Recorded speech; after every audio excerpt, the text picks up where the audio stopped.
Yes, B K സുഹൈലിലേക്ക് ഒരിക്കൽ കൂടി. സുഹൈൽ, ഈ പറഞ്ഞതുപോലെ തന്നെ ലബനാനിലേക്ക് കൂടി കരയുദ്ധത്തിന് ഇസ്രായേൽ ശ്രമിക്കുന്നു എന്നുള്ളതാണ് ഏറ്റവും പ്രധാനപ്പെട്ട ഒരു അപ്ഡേറ്റ് എന്ന് പറയുന്നത്. ഈ ലബനാനിലും വളരെ കാലമായി, ഏകദേശം ഒരു വർഷത്തോളമായി വെടിനിർത്തൽ കരാർ നിലനിൽക്കുന്ന ഒരു പ്രദേശമാണ്. പതിറ്റാണ്ടുകളായി ലബനാന്റെ ഈ മേഖലകളൊക്കെ തന്നെ പ്രശ്നബാധിത പ്രദേശങ്ങളാണ്. ഇസ്രായേലുമായി തന്നെ പല സമയങ്ങളിലും ആക്രമണമൊക്കെ നടന്നിട്ടുമുണ്ട്. പക്ഷേ വെടിനിർത്തൽ കരാറിന് വില നൽകുന്ന ഒരു സമീപനം ഇസ്രായേലിന്റെ ഭാഗത്ത് നിന്ന് കണ്ടിട്ടേയില്ല. അത്തരത്തിൽ ഏകപക്ഷീയമായ ഒരു നീക്കം ഇസ്രായേലിന്റെ ഭാഗത്ത് നിന്ന് ഉണ്ടാകുന്നത് അത് പ്രശ്നങ്ങൾ കൂടുതൽ വഷളാക്കാൻ മാത്രമല്ലേ ഉതകുക, ഒപ്പം തന്നെ ഒരു നയതന്ത്ര പ്രശ്നപരിഹാരത്തിനുള്ള സാധ്യത കൂടി അത് അടച്ചിടുകയല്ലേ? അനിഷ, ഇസ്രായേലിന് ഒരേ സമയം ഇറാനെയും അതോടൊപ്പം ലബനാനെയും നേരിടേണ്ട ഒരു സാഹചര്യം ഒരുക്കുക, അതാണ് യഥാർത്ഥത്തിൽ ഹിസ്ബുള്ള ചെയ്യുന്നത്. ഹാബ്നായി കൊല്ലപ്പെട്ട ശേഷം അടങ്ങിയിരിക്കാൻ ഞങ്ങൾ തയ്യാറല്ല, ഞങ്ങളുടെ ക്ഷമക്കൊരു പരിധിയുണ്ട് എന്ന് ഇപ്പോൾ ഹിസ്ബുള്ളയുടെ നേതൃത്വം പറയുകയാണ്. അങ്ങനെയാണ് കഴിഞ്ഞ ദിവസം മുതൽ ഇസ്രായേലിന് നേരെ അറ്റാക്ക് ചെയ്യാൻ ഹിസ്ബുള്ള ആരംഭിച്ചത്. അതിൻ്റെ പിന്നാലെയാണ് വലിയ ആക്രമണമായി ഇസ്രായേൽ ലബനാനിലേക്ക് കടന്നു കയറുന്നത്. യഥാർത്ഥത്തിൽ ഹിസ്ബുള്ളക്കെതിരെയുള്ള ആക്രമണം എന്ന് പറഞ്ഞ് ഈ ലബനാൻ മേഖല തന്നെ പിടിച്ചെടുക്കാനുള്ള ശ്രമമാണ് ഇസ്രായേൽ നടത്തിക്കൊണ്ടിരിക്കുന്നത്. 50-ലധികം വരുന്ന ഗ്രാമങ്ങളെയും പട്ടണങ്ങളെയും പിടിച്ചെടുക്കാൻ വേണ്ടി അവിടങ്ങളുള്ള ആളുകളോടെല്ലാം ഒഴിഞ്ഞു പോകണമെന്നും ഭീഷണി മുഴക്കുകയാണ്. ഇപ്പോൾ കരയുദ്ധം ആരംഭിച്ചിരിക്കുന്നു. ഇസ്രായേലും ലബനാനും അതിർത്തി പങ്കിടുന്ന രാജ്യങ്ങളാണ്.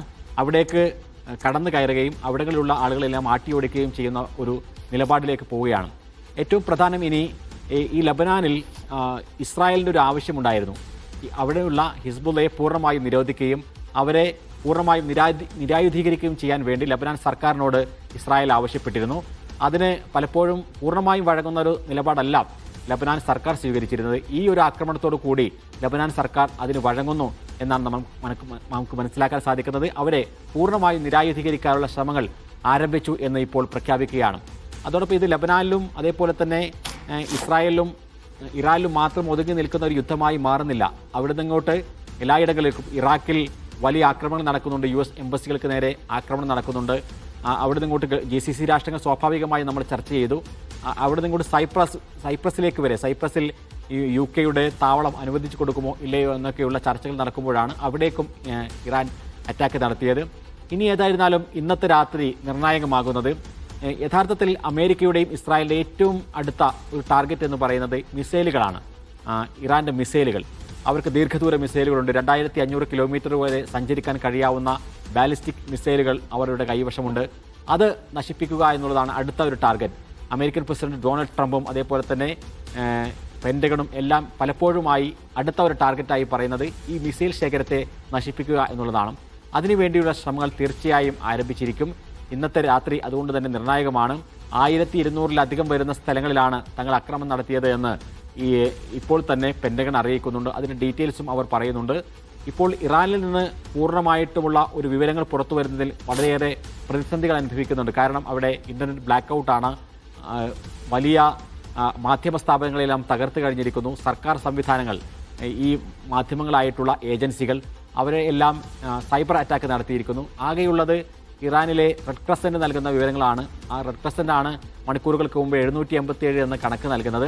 ഏറ്റവും പ്രധാനപ്പെട്ട ഒരു വാർത്ത, 165 പാവപ്പെട്ട പെൺകുട്ടികൾ, നിഷ്കളങ്കരായിട്ടുള്ള ഒന്നും അറിയാത്ത കുട്ടികൾ ആ സ്കൂളിന് നേരെ, മിനാബിലെ സ്കൂളിന് നേരെ നടത്തിയ ആക്രമണം. ആ ആക്രമണത്തിൽ കൊല്ലപ്പെട്ട 165 പേർക്കും കൂട്ടക്കുഴിമാടമൊരുക്കുകയാണ് ഇന്നത്തെ സംസ്കാരത്തിൽ നമ്മൾ കണ്ട ഏറ്റവും ദയനീയമായ ചിത്രം. ആ 165 കുട്ടികളെയും ഒന്നിച്ച് കബറടക്കുന്ന ഒരു കാഴ്ച നമ്മൾ കണ്ടു. ആ കബറിടത്തിൻ്റെ ചിത്രം പങ്കുവെച്ചുകൊണ്ട് അബ്ബാസ് അറാക്ചി, ഇറാൻ്റെ വിദേശകാര്യമന്ത്രി, പറഞ്ഞത് ഇതാണ് അമേരിക്ക നിങ്ങൾക്ക് വാഗ്ദാനം ചെയ്യുന്ന സ്വാതന്ത്ര്യവും അതേപോലെ തന്നെ ജനാധിപത്യവും എന്നാണ്. അപ്പോൾ ഇറാനിലെ ജനങ്ങൾ മുഴുവനും സ്വതന്ത്രരാകണമെന്നും സ്ത്രീകൾക്കും പെൺകുട്ടികൾക്കും കൂടുതൽ അവകാശങ്ങൾ നൽകും എന്നും പറഞ്ഞു കടന്നു വരുന്ന അമേരിക്കയും ഇസ്രായേലും അവിടെയുള്ള 165 പേരെ കൊലപ്പെടുത്തുന്നു.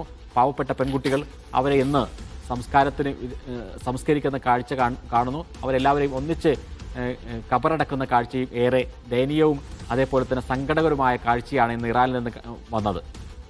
യെസ് സുഹൈൽ, തിരികെ എത്താം.